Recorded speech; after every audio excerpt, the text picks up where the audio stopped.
You've heard it 1,000 times. Follow me. 2 words, the most famous invitation in human history, and you've been reading it wrong. Not because the translation is dishonest, not because the translators made a careless mistake, but because the English word follow is doing the work of a Greek word that carries 10 times the weight, and your English Bible has no mechanism to show you that. No footnote, no asterisk, no margin note, nothing. Just follow. Like you're walking behind someone at the grocery store. The word Jesus actually used was akoloutheō. And when you pull that word apart at the roots, when you look at what it is built from, and then look at the grammatical form Jesus chose when he said it, what you find changes the shape of every call, every scene, every invitation in the Gospels. You've been reading a translation of a translation, and this is the word that was there at the beginning. Picture a dusty road outside Capernaum. Not a metaphor, an actual road. Packed dirt, a smell of the sea behind you, late afternoon light coming off the water at the wrong angle for the eyes. A man is walking when he stops. He turns to 2 brothers who are up to their arms in network, pulling in what the lake gave them that morning. And he says 2 words, not in English, in Greek, in a language where the word for road was baked into the command itself, hidden inside it like a grain of sand in a fold of cloth. Here is what the lexicons say. Akoloutheō is built from 2 roots. The first is the particle alpha, nia, which in Greek grammar functions as a copulative prefix, a word of union, meaning together with, or joined to. The second is kalouthos, a noun meaning a road, a way, a path. Thayer's Greek lexicon defines the compound as to be in the same way with. Strong's agrees. Properly, to be in the same way with. Not to walk behind someone, not to trail at a respectful distance, not to observe from the crowd. To be in the same way with, to share a road. And in the world where Jesus lived and taught, sharing a road was not a casual phrase. It was a category of relationship. Before the New Testament, akoloutheō appears in classical Greek literature. Homer uses it, the historians use it, the dramatists use it. In those earlier texts, the word describes servants accompanying masters through a city, soldiers accompanying commanders into battle, attendants moving with someone of higher status through public space. The word in its classical usage is always about physical accompaniment, 2 or more people in the same location, moving in the same direction. When the New Testament writers use it for the disciples and Jesus, they are not inventing a new meaning. They are taking a word with a very specific physical weight and applying it to a relationship that demanded the same physical reality. You go where he goes. You walk where he walks. You are present where he is present. And then you absorb what the road produces. When you read "follow me" in English, the picture that forms is simple. A leader at the front, a crowd behind him, someone moving, others trailing. That image is not false, but it is incomplete. And incomplete, when you are reading a text that is reshaping someone's entire life, is just a polite word for misleading. The Greek picture is not a leader and a crowd. The Greek picture is people on the same road, same surface, same direction, same dust. And the word carries a geometry of togetherness that follow in English simply does not. Matthew 4:19.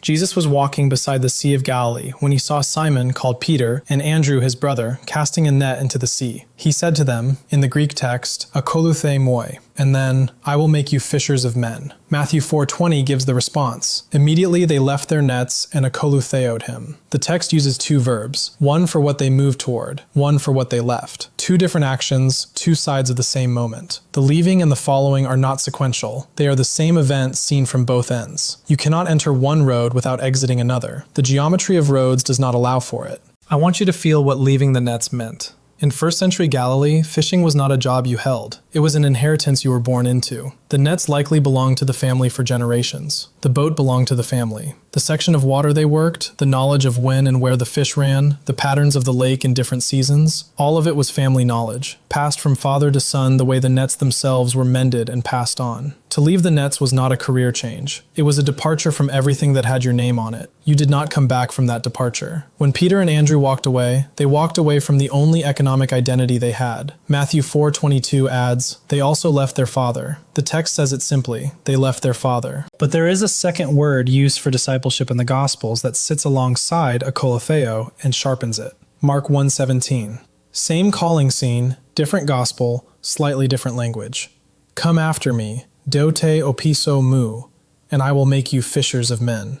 The word opisō means behind, literally to walk behind someone in the space their body has just vacated. And the Hebrew equivalent of opisō is halak ahar, which appears in the Old Testament to describe following in someone's footsteps. In Hosea 2:5, the phrase describes following a road someone else has laid out. In the context of 1st century Jewish discipleship, Halak ahar, to go after, to walk behind, was a technical description of the student's position, not beside the teacher, behind the teacher, in the teacher's path. Akoloutheō and opisō together give you the full picture. Akoloutheō emphasizes shared road, shared way, being together on the same path. Opisō emphasizes position, walking in the wake of someone, in the space their footsteps leave, absorbing the direction by being directly behind it. Both words were at home in the world of first-century rabbinic discipleship, and both words describe the same physical reality. The rabbinic context matters enormously here, because Jesus did not invent the idea of disciples who followed teachers. What Jesus did with the idea was something different. In first-century Jewish culture, a rabbi's disciples, talmidim, from the Hebrew lamad, to learn, were not students in the modern sense. A modern student attends lectures, takes notes, goes home. A talmid walked behind his rabbi everywhere the rabbi walked, through the markets, through the synagogues, through the dinners and the arguments and the slow days and the politically dangerous ones. You didn't learn the rabbi's content primarily. You absorbed the rabbi's life, his habits, his responses to difficult people, the things he stopped to notice, the things he refused to step around, the way he treated people who couldn't give him anything in return. There is an old saying in the tradition of rabbinic Judaism, discussed by scholars of Second Temple Jewish life, that the goal of a talmid was to be covered in the dust of his teacher's feet. Not metaphorical dust. The actual dust rising off the road under the rabbi's sandals, settling on the disciple walking directly behind him. The dust was the evidence. If you were dusty, you had been where he had been. If you were clean, you had been keeping a comfortable distance. The dust was the measure of proximity, and proximity was the measure of discipleship. Akoloutheō is a word built for that world. Its roots are road. Its grammar is continuous. Its demand is proximity. Be in the same way with me. Not in the same movement, not in the same doctrinal position, on the same road, walking close enough to get dusty. But there is a crucial distinction that scholars of Second Temple Judaism consistently note about Jesus and his disciples versus the normal rabbinic model. In the standard arrangement, the student chose the rabbi. You identified the teacher whose interpretation you wanted to master, and you presented yourself to him as a candidate. The rabbi might accept you or not. If accepted, you studied under him until you became learned enough yourself, and then you gathered your own disciples and the cycle continued. The relationship had an endpoint. You were a talmid until you became a rabbi. Jesus inverts this structure entirely.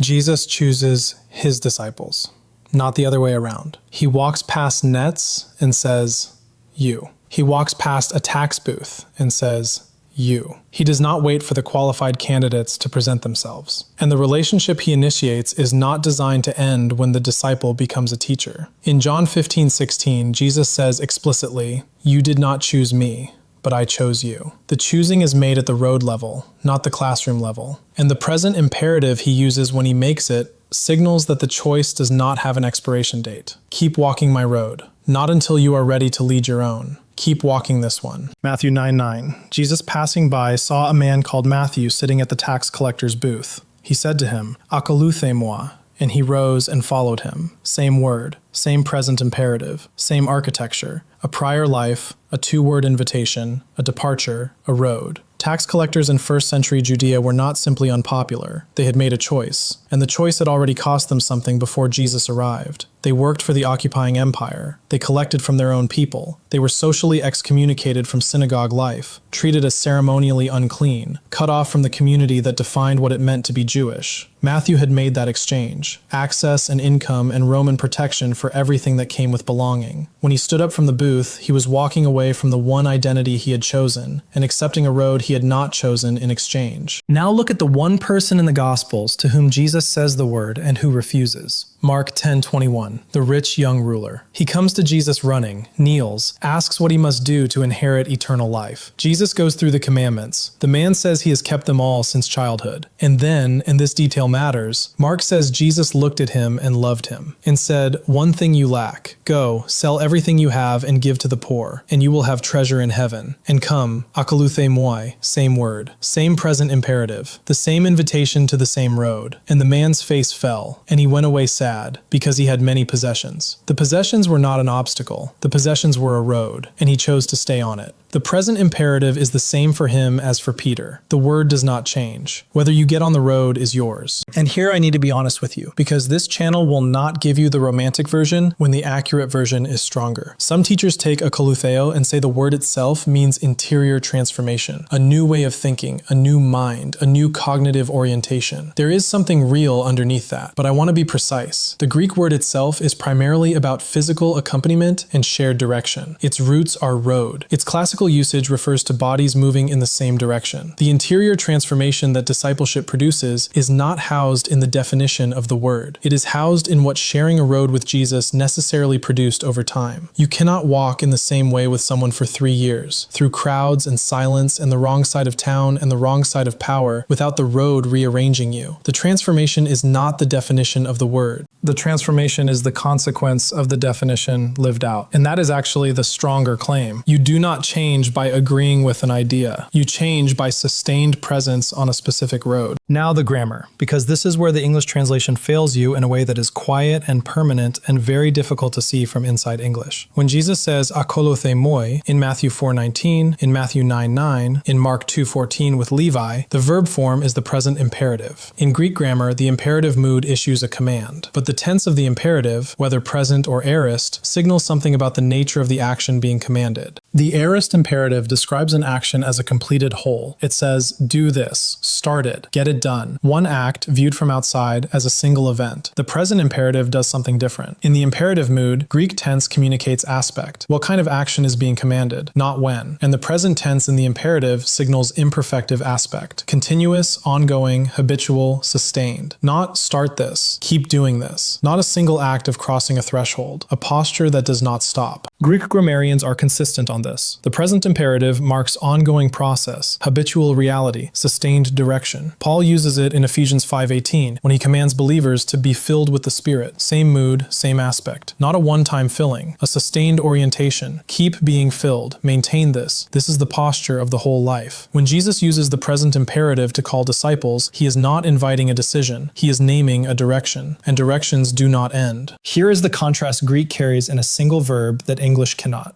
Jump and keep jumping. Turn and keep turning. Pray and keep praying. Your English Bible gives you the first of each pair. The Greek is always the second. Follow me sounds like an event, a decision, a line crossed, something sealed. Akoloutheō sounds like a road, ongoing, present, now, and also tomorrow morning, and also after you've failed, and also in the season when the road goes somewhere you did not plan. John 8:12, Jesus in the temple treasury.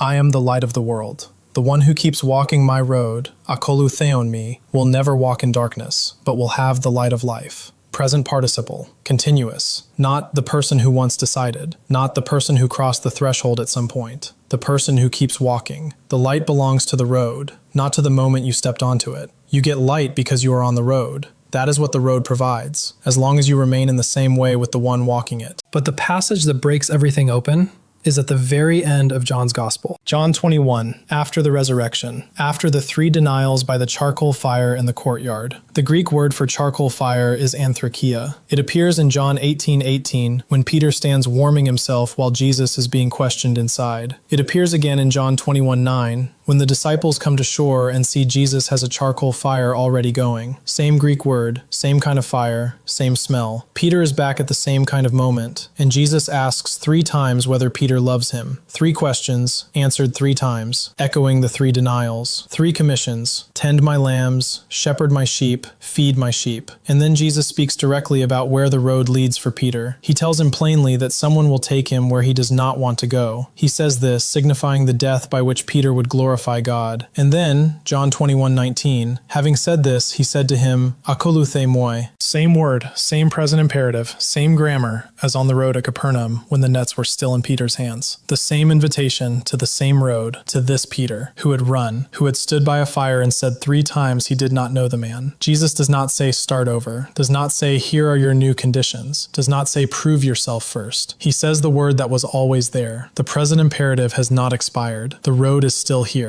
Keep walking. I want you to sit in this scene. The breakfast on the shore is done. The fire is burning down. The lake is quiet. Jesus begins to walk, along the shore probably, the way you walk after a meal by water, and says it. Akoloutheō.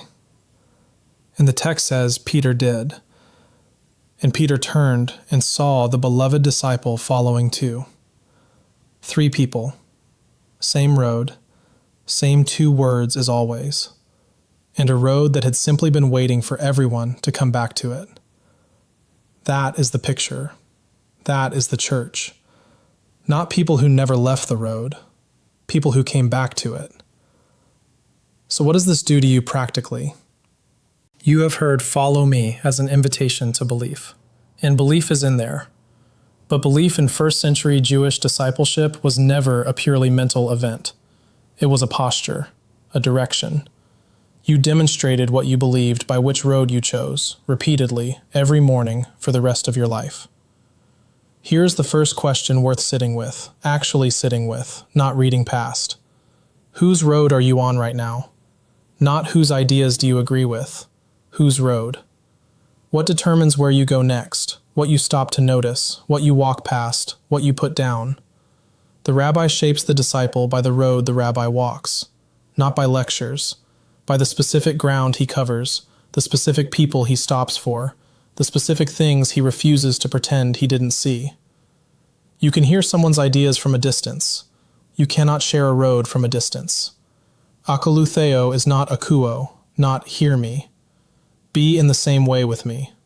Second question, have you been treating the present imperative as if it were an aorist, as if the call was issued once, answered once, and now you are simply in a state called follower that doesn't require the daily act of being on the road? The grammar of the call is continuous. Every morning there is a road. Every morning the present imperative asks which direction you are facing, not to make you anxious, but to keep the thing alive. The road is not behind you, it is under you, right now. Third question, what road did you leave? The disciples demonstrate that akoloutheō assumes a prior road. The nets were a road, the booth was a road, the rich young ruler's possessions were a road. Those roads had names and destinations and identities attached to them. What is the quiet road that runs parallel to the road you say you're on? Not the dramatic one, the reasonable one. The road of keeping all your options open. The road of managing how people see you. The road of bitterness dressed up as discernment. Those are roads. They go somewhere. And you cannot be in the same way with Jesus and in the same way with those roads simultaneously. The geometry is the same as it was at the lake. And the fourth question comes from the shore.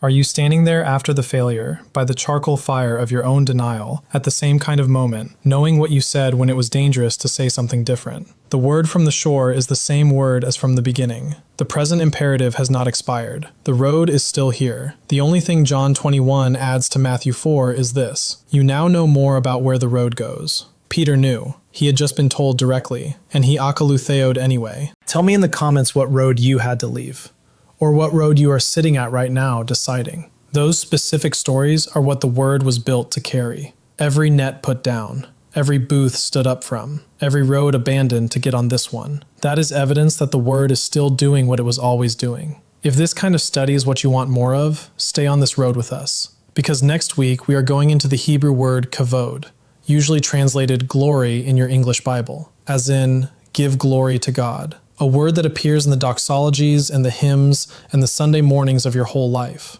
And when you see what kavod is built from, what it meant in the world where it was written, you will hear those sentences differently for the rest of your life. Not more piously, more honestly. And that, as always, is the better gift. 2 words changed everything for 12 people on a road in Galilee. Not the English words, the Greek ones. Akoloutheō moi, be in the same way with me. And the road that word opened is still open. It runs in the same direction it always did. The dust is still rising.